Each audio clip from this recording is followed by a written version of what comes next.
Bienvenidos al estudio de las 14 eras con CBT. Hoy vamos a estar en la era de los jueces, que incluye el libro de jueces y el libro de Ruth. Pero antes de entrar ahí, tenemos que ir al inicio y recordar que fue en la era del Éxodo cuando Dios le dijo a Moisés que escribiera su historia para darse a conocer y revelarse a estos recién liberados hebreos que habían salido de Egipto después de 400 años de esclavitud. Y Dios les dice que Él no quiere que sean como lo que ellos vieron en Egipto y que tampoco sean como lo que ellos van a ver en Canaán, sino que sean un pueblo diferente, un pueblo santo, porque Dios es santo. Y para ello debían de poner por obra sus ordenanzas y guardar sus estatutos. O sea, caminar por fe, creyendo que Dios es bueno y que su palabra es verdad. Conocer la palabra de Dios y vivirla es crucial para la vitalidad espiritual, porque desde el inicio de la historia en la Biblia vemos en la era de la creación que Dios tiene esa misma intención, caminar con el hombre por fe, que el hombre camine con Dios por fe, creyendo lo que él ha dicho, aún antes de la caída, porque Dios le da a Adán una prohibición, que no coma del árbol del conocimiento del bien y del mal, porque si lo hace, morirá. Y lo que se esperaba es que ellos respondieran en fe, creyendo que lo que Dios había dicho era algo bueno para ellos. Porque sin la palabra de Dios, si ignoramos su palabra, eso nos lleva al fracaso. Dios le da a Adán y a Eva una nueva promesa para vivir por fe y les dice que un día iba a venir uno, simiente de la mujer, que iba a aplastar la cabeza de la serpiente. Ellos son echados del jardín, pero van con una nueva esperanza de que todo sería restaurado. Y esta esperanza ellos la compartieron con sus hijos. Vemos que Abel creyó y vino al Señor a través del derramamiento de la sangre inocente a favor del culpable y fue declarado justo porque él obedeció lo que Dios había enseñado en Génesis 3:21. Y algo que apunta a Cristo. Hebreos 12 dice que Jesús, el mediador del nuevo pacto, y la sangre rociada que habla mejor que la de Abel. Jesús es nuestra mejor ofrenda que se ofreció una sola vez y para siempre a favor del pecador culpable que cree en él. Así que lo que Abel hace es darnos una idea, una imagen de lo que viene más adelante. Y simplemente el creer en la promesa de Dios y esa imagen de redención donde Dios sacrificó a un animal inocente para cubrir la desnudez de Adán y de Eva. A diferencia de Caín, Caín no creyó lo que había sido enseñado y decidió ignorar la palabra del Señor y vivir a su manera y venir a Dios a su manera. La descendencia de Caín vemos la violencia, la opresión, la poligamia y todas estas cosas que surgen al vivir separados de Dios. Y hay que recordar que el deseo de Dios para la humanidad es que creamos que Él es bueno y que su palabra es verdad, que caminemos en obediencia con Él a lo que Él ha dicho. La descendencia de Abel lo hizo, empezaron a invocar el nombre de Dios y vivían bajo esta esperanza, pero solo 10 generaciones después de Adán, dice que los hijos de Dios vieron que las hijas de los hombres eran hermosas y se casaron con ellas. Y ya estos matrimonios mixtos llevaron a la humanidad a la perdición, donde todo designio el pensamiento de su corazón era de continuo solo para el mal.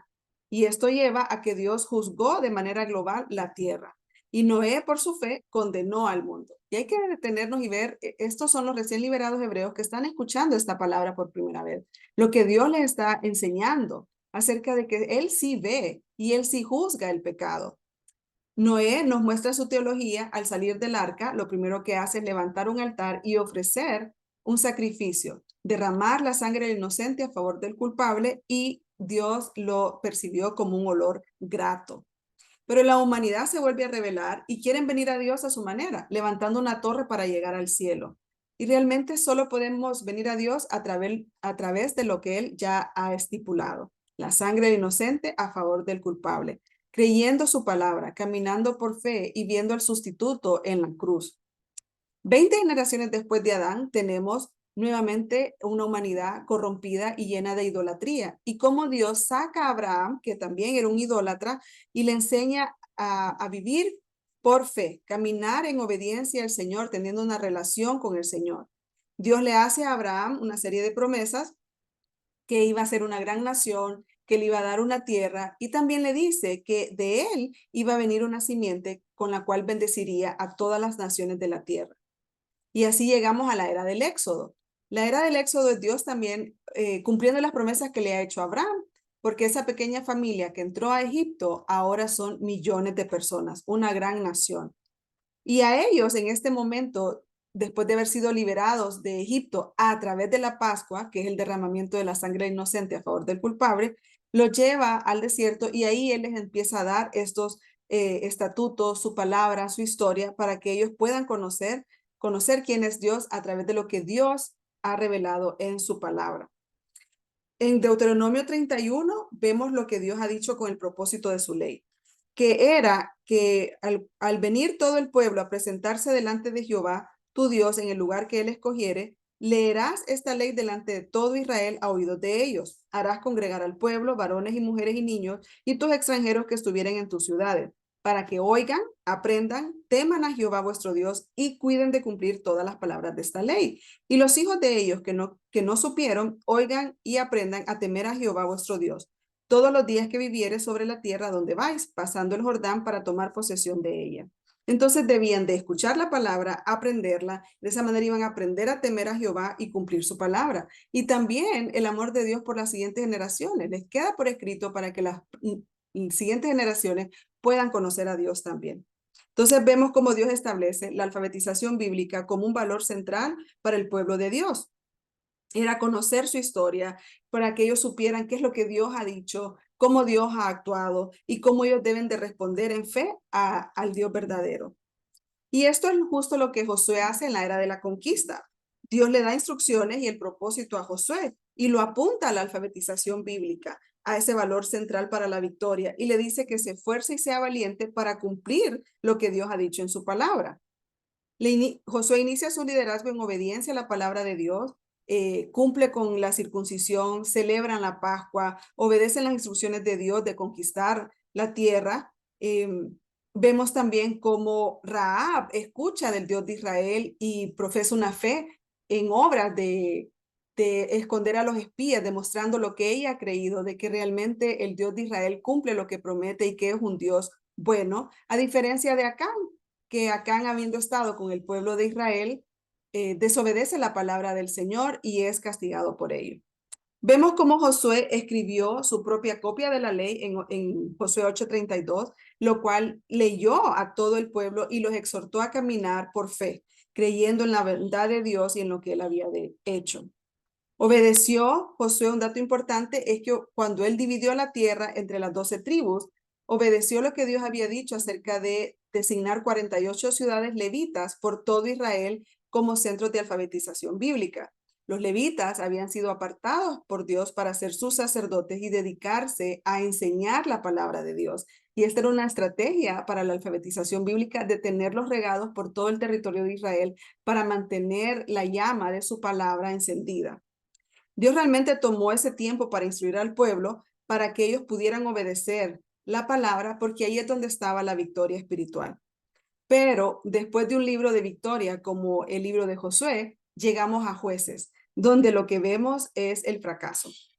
El fracaso del pueblo de Dios al no vivir en la fidelidad hacia Dios y sus mandamientos, sino que se apartan del Señor. Jueces 1, ya llegamos a Jueces, y en el primer capítulo lo que nos da es un resumen de la conquista que Josué dio. Y ahí vemos cómo cada tribu quedó con su tierra y ellos debían determinar de conquistar su tierra. Pero vemos ahí que ellos no obedecieron por completo, sino que en cada tribu quedaron moradores de la tierra mezclados con ellos. Algo que Dios había dicho que no hicieran y les advirtió por qué, porque Dios sabía lo que iba a ocurrir si esto pasaba.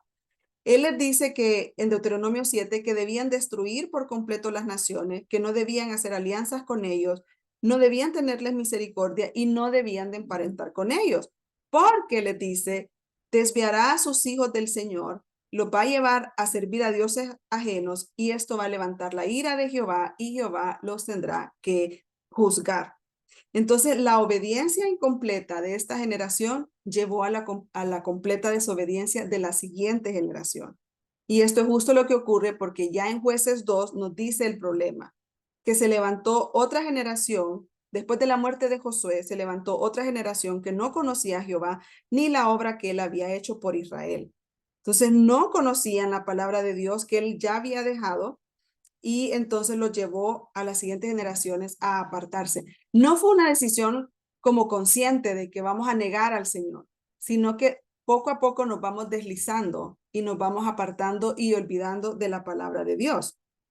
Entonces la obediencia a medias no es obediencia. Y se manifiesta entonces la infidelidad del pacto en el fracaso del pueblo. En lugar de someterse a la palabra de Dios, se dejaron conquistar por la mentira que Satanás le había dado a Eva cuando le dice a Eva que va a ser como Dios, que Eva va a poder decidir el bien y el mal y ya no iba a necesitar a Dios para que le diera ese discernimiento.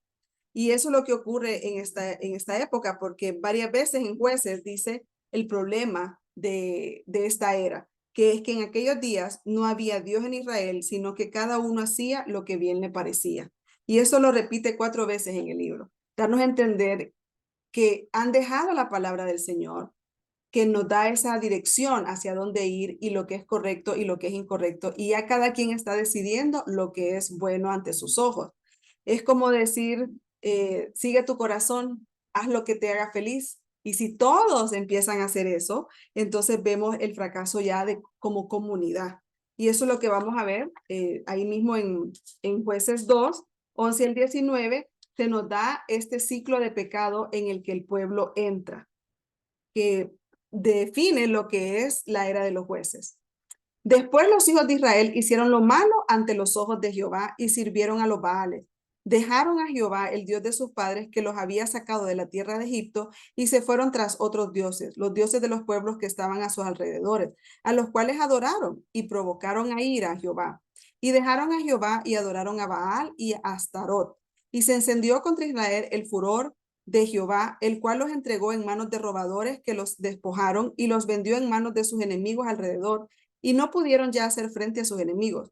Por donde quiera que salían, la mano de Jehová estaba contra ellos para mal, como Jehová había dicho y como Jehová se los había jurado, y tuvieron gran aflicción. Y Jehová levantó jueces que los liberasen de mano de los que les despojaban, pero tampoco oyeron a sus jueces, sino que se fueron tras dioses ajenos.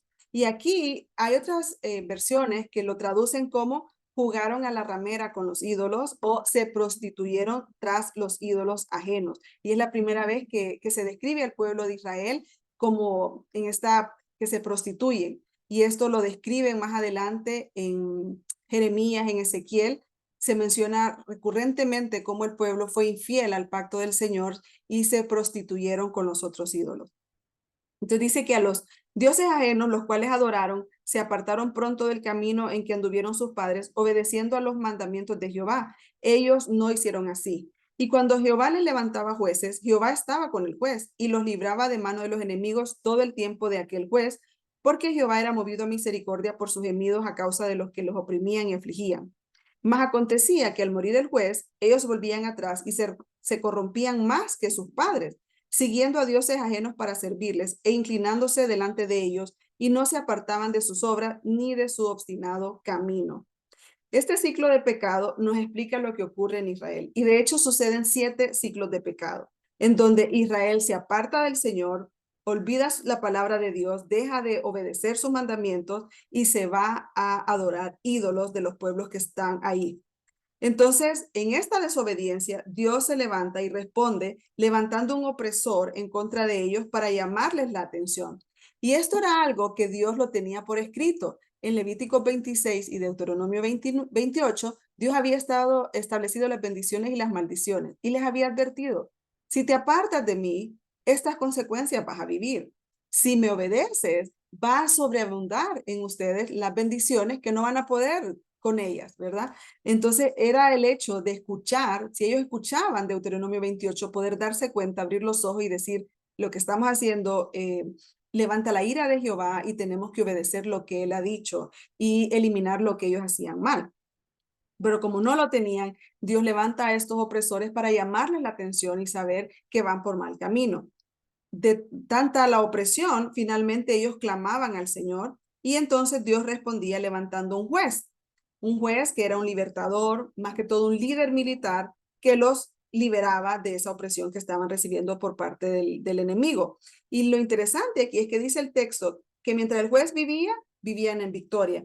Pero al morir el juez, ellos volvían al ciclo, pero no solo al ciclo, sino que se pervertían aún más. Cada ciclo ellos iban llegando como más a fondo, más a fondo, más a fondo. Como les decía, se enumeran 7 ciclos de pecado en esta época que dura de 350 años a 450 años. El tiempo de opresión que vivieron, el menor fue de 7 años y el mayor fue de 40 años de opresión. Y eso nos debe de dar una advertencia de cuán obstinado es nuestro corazón, nuestra dureza, nuestro orgullo, que podemos vivir varios años bajo opresión antes de clamar al Señor y humillarnos delante de Él y reconocerlo a Él como nuestro Rey. Ahí también se enumeran 12 diferentes jueces que fueron regionales, no eran jueces que gobernaban a todo Israel, sino que eran regionales, incluso algunos se cree que se dieron durante la misma época. De algunos de los jueces no se nos da mucha información, algunos solo es como un versículo que se habla, y de otros sí se nos da más información. Y ver cómo Dios utiliza a personas imperfectas, pecadoras, para cumplir sus propósitos. Vamos viendo también que Dios no maquilló la historia, no dejó solo lo bueno de cada uno, sino que podemos ver sus luchas, sus fracasos, su desobediencia, y aún así como Dios cumple lo que Él ha dicho que Él va a hacer. Así como lo hizo también en la era de los patriarcas con Abraham, Isaac y Jacob. Nos muestra sus luchas, sus fracasos y también sus victorias de fe y cómo este caminar, este proceso de transformación espiritual se lleva a cabo con Él. Entonces, no debemos de asombrarnos que Dios utiliza a personas imperfectas para sus propósitos. Porque como dice 1 Corintios 1, 26 al 29, pues mirad, hermanos, vuestra vocación, que no sois muchos sabios según la carne, ni muchos poderosos, ni muchos nobles, sino que lo necio del mundo escogió Dios para avergonzar a los sabios, y lo débil del mundo escogió Dios para avergonzar a lo fuerte, y lo vil del mundo y lo menospreciado escogió Dios, y lo que no es para deshacer lo que es, a fin de que nadie se jacte en su presencia.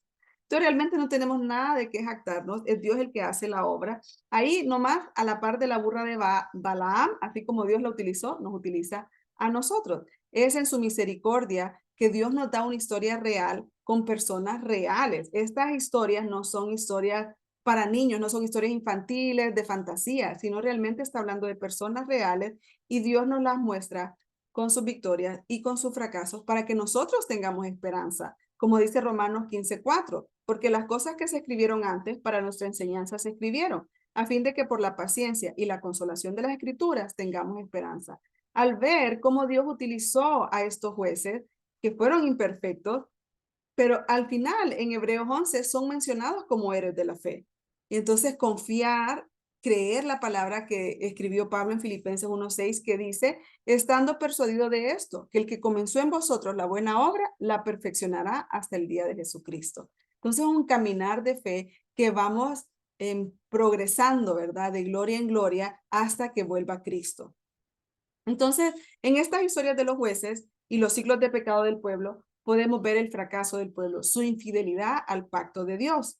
Y también las últimas 2 historias que tenemos en el libro de jueces, vemos el fracaso del sacerdocio levítico.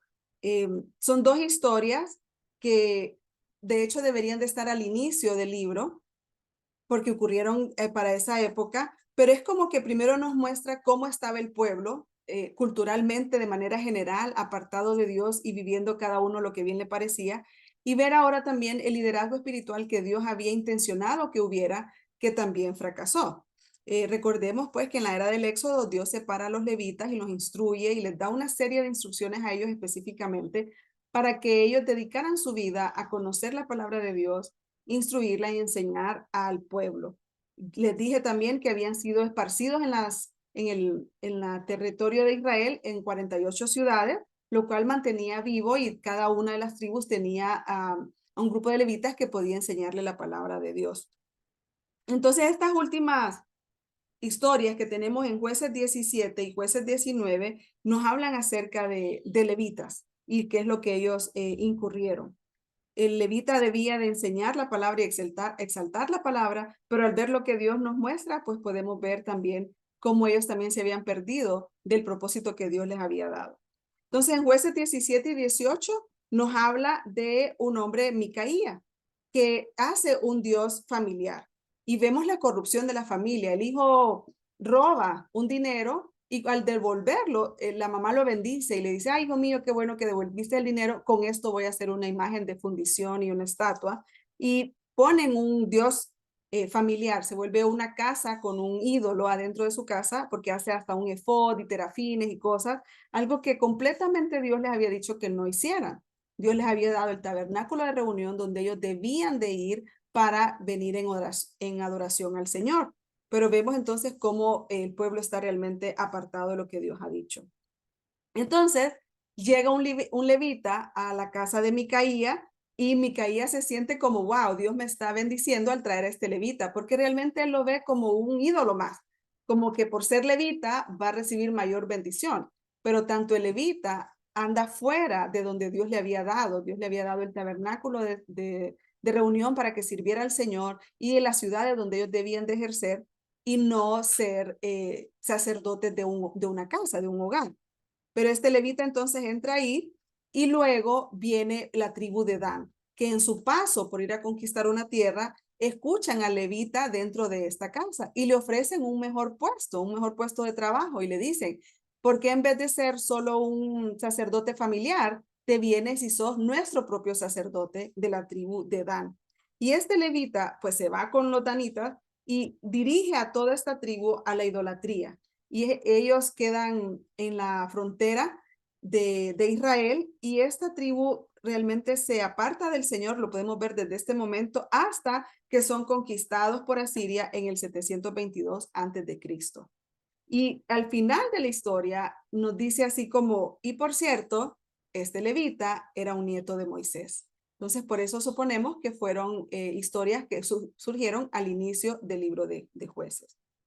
De luego la siguiente historia, yo creo que es una de las historias más horrorosas de la Biblia, Génesis 19 al 21. No es una historia popular que se predica los domingos en nuestras iglesias, pero que Dios la dejó. Y realmente la primera vez que se lee se siente bien grotesco, porque el pecado es así de horrible, ¿verdad? Y Dios la deja para que podamos ver hasta dónde llega el pecado de la humanidad. No solo de parte de lo que leemos ahí, sino cada uno de nosotros. Sin Dios puede llegar a hacer cosas horribles. Entonces esta historia es de este levita con una concubina. Su concubina huye y se va y el levita va a buscarla a su hogar.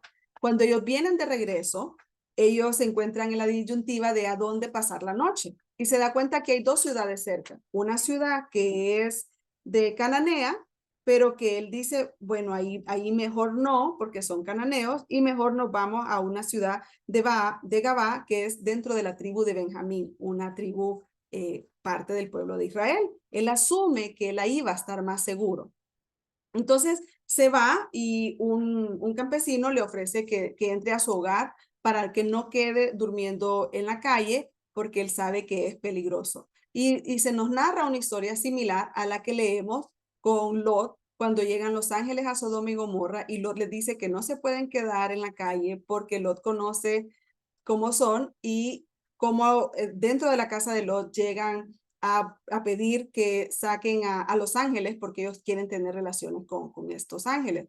Entonces, similar sucede aquí cuando ya están dentro de la casa que los ha invitado, el pueblo, los benjamitas, llegan a pumponearles la puerta y a pedir que los saquen porque ellos quieren tener relaciones sexuales con el levita. Y el levita, yendo en contra de todo lo que ha dicho Dios en su ley, entrega a su concubina.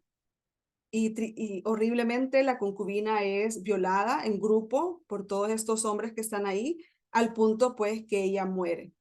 Al día siguiente que Levita sale y la ve muerta, la sube sobre su asno, se va a su casa y en su casa eh, corta a la concubina en 12 pedazos.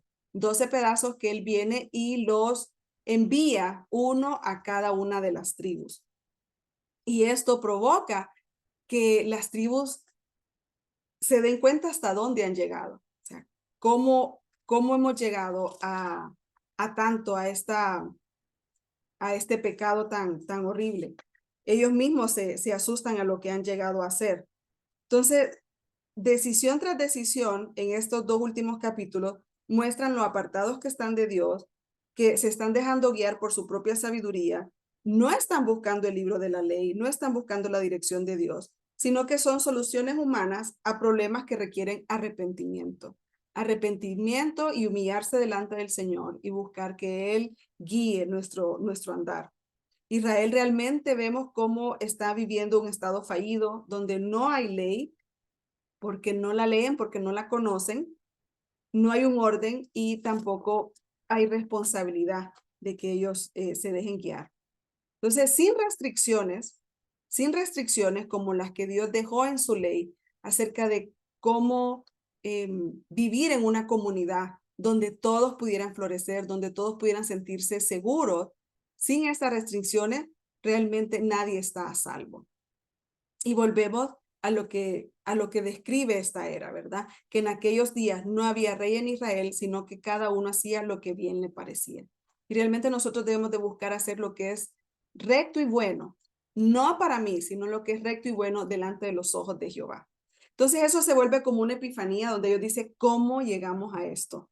Y, y en Nehemías, cuando el pueblo fue conquistado, va a cautiverio, ellos regresan y Nehemías les hace un recuento de la historia del pueblo de Israel.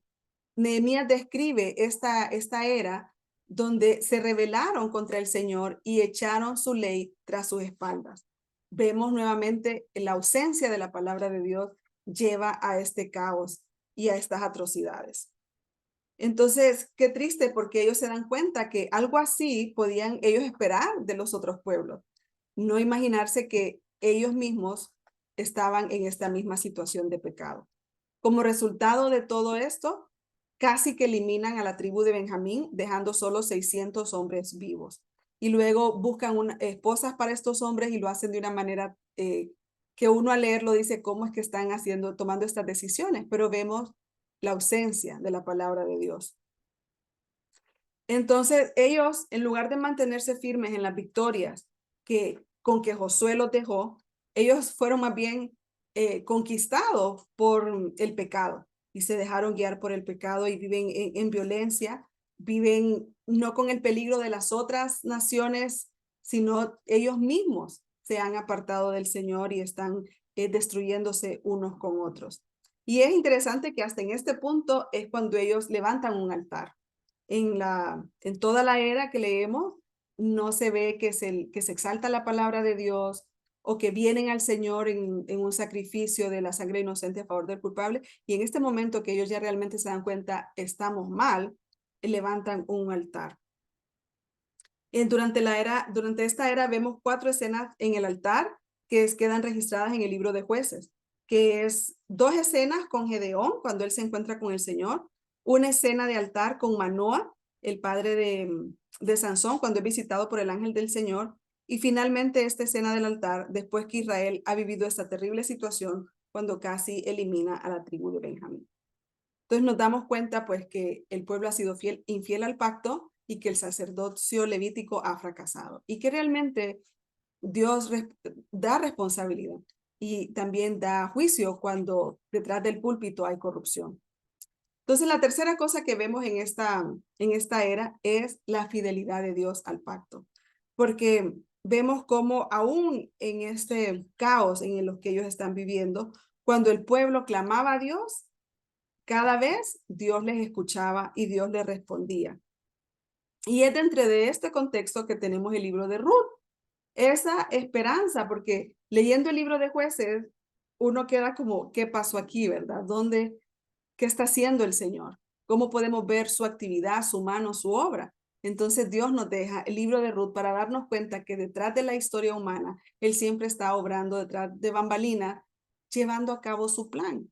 Él camina en medio de este mundo caído para cumplir su propósito.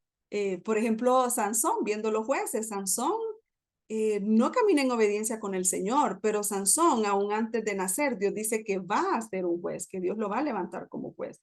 E incluso Sansón es un hombre de la carne que ve a una mujer, la quiere, la toma, no cumple con sus votos nazarenos y finalmente, cuando él es capturado por los filisteos, él le pide al Señor que le dé nuevamente fuerza para vengarse de los filisteos y ahí Dios lo utiliza para juzgar a los filisteos. Entonces, Dios obra aún pues en este mundo caído y con personas imperfectas.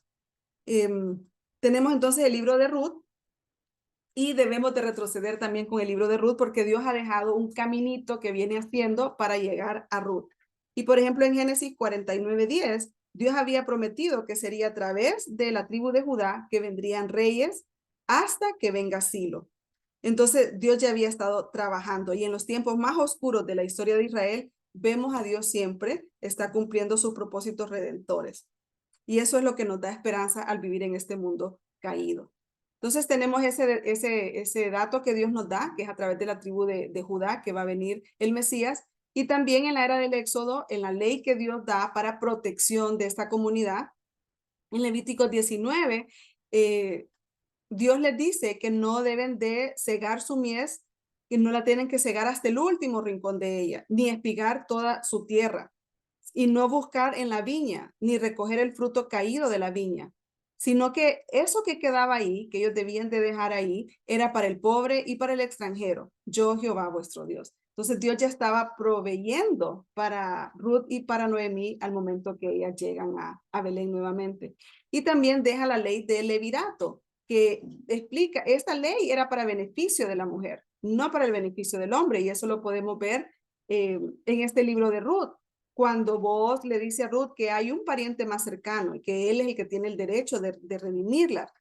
Y el pariente está dispuesto a redimir la tierra, pero cuando le dice que se tiene que casar con Ruth, él dice, no, mejor no, porque realmente la ley era para beneficio de la mujer, que si la mujer, su esposo moría sin haber tenido hijos, entonces el hermano del esposo debía casarse con ella para levantar una descendiente para el hermano muerto.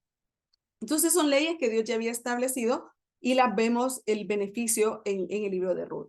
Y el libro de Ruth empieza diciendo que en la época de los reyes es cuando se lleva a cabo y que hay hambre en la tierra. Hambre que era parte de lo que Dios había anunciado como consecuencia de la desobediencia del pueblo. Y que un hombre de Belén se emigra a Moab. Y estando en Moab, pues muere el hombre y sus dos hijos varones, quedando solo Noemí con sus dos nueras. Y Noemí en su tristeza su aflicción, le dice a sus nueras que se regresen a sus hogares, a sus familias, a sus dioses, que se vayan, que se vayan. Pero Ruth ha conocido al Dios de Israel a través de Noemí y su familia, y Ruth se queda con Noemí y le dice, ¿verdad? Tu Dios será mi Dios. Ruth deja atrás su vida pasada para venir a encontrarse con el Dios de Israel, así como lo hizo Rahab también. Entonces, Ruth finalmente se casa con Booz, y es como Dios, a través de esto que está ocurriendo en Jueces, fue y trajo a Ruth y la trae a Belén para incluirla en su historia, así como lo hizo con Tamar en Génesis y con Rahab en Josué. Nos deja esta historia el Señor para recordarnos que Él sigue en el trono, que Él sigue llevando a cabo su plan de redención, aunque nosotros lo que miramos es bastante caos, pero Dios siempre está obrando. Y Ruth, al final de Ruth tenemos esta conexión de cómo Ruth, el libro de Ruth, conecta el pasado con el futuro, o sea, como Dios haciéndonos ver de dónde viene y hacia dónde es que va. Y dice que Fares, que fue el hijo que Tamar tuvo con Judá, siendo Tamar su nuera, pero y Fares es hijo gemelo. Fares fue el padre de Esrón, Esrón fue el padre de Ram, Ram fue el padre de Aminadab, Aminadab fue el padre de Naasón, Naasón fue el padre de Salmón, Salmón fue el padre de Booz, Booz fue el padre de Obed, Obed fue el padre de Isaí, Isaí fue el padre de David. Entonces Dios diciéndonos desde dónde Él viene obrando y está trabajando con este pueblo que es infiel, pero que Dios sí es fiel y Dios cumple sus promesas y hacia dónde es que Dios está llevando esa promesa que dio en Génesis 3:15, que luego lo dijo en Génesis 49:10 y a David le hace esa promesa que iba a haber un descendiente de David sentado en el trono para siempre, anunciando a Cristo. Y eso es lo que vemos en Mateo, cuando Mateo quiere hacerles ver que Cristo es el anunciado en el Antiguo Testamento, da toda la genealogía donde mencionan a estas mismas personas. Entonces, ver cómo Dios viene trabajando desde el pasado, desde la eternidad pasada hacia la eternidad futura. Entonces, grandes verdades que podemos ver en esta era de los jueces es que definitivamente la falta de alfabetización bíblica crea un vacío que provoca que cada quien haga lo que bien le parece y eso solo crea caos. El hacer el bien ante mis propios ojos genera una comunidad perversa, porque este vacío se llena con pecado sexual e idolatría. También vemos cómo el orgullo del corazón humano puede vivir bajo opresión antes de humillarse ante Dios y reconocerlo a Él como su autoridad y rey. Dios siempre responde a un pueblo que clama a Él. En opresión, seamos prontos a ir a Él, porque Él siempre está dispuesto a escuchar un corazón arrepentido. Dios está llevando a cabo su plan de redención. Sus propósitos redentores continúan aún en medio de una cultura impía y de caos. La obediencia incompleta genera la obediencia incompleta lleva a la completa desobediencia y lleva a que una generación eh, se aparte del Señor, que se levante una generación que no conoce a Dios. Y esto lo vimos también en Génesis, cuando una generación después, Caín mata a Abel. Entonces, una generación después de la victoria de Josué y su conquista, se levanta una nueva generación que no conoce al Señor. Somos responsables para compartir la historia de Dios para que las nuevas generaciones conozcan su palabra y puedan vivir entonces bajo el temor del Señor. Dios usa personas pecadoras para cumplir sus propósitos. No es que Él apoye ni avale el pecado, sino que Él solo tiene personas pecadoras con quien trabajar. Y es a ellas a las que Él pone para llevar a cabo su plan. El libro de Jueces nos anima a que aún en días más oscuros podemos clamar al Señor y el Señor nos escucha. Que aún en días de terrible corrupción y que no vemos lo bueno, saber que Dios sí está obrando y debemos de estar atentas hacia dónde está Dios obrando y para hacia dónde es que Él nos está llevando, pero saber que Dios está obrando siempre. Amén. Gracias y nos vemos en la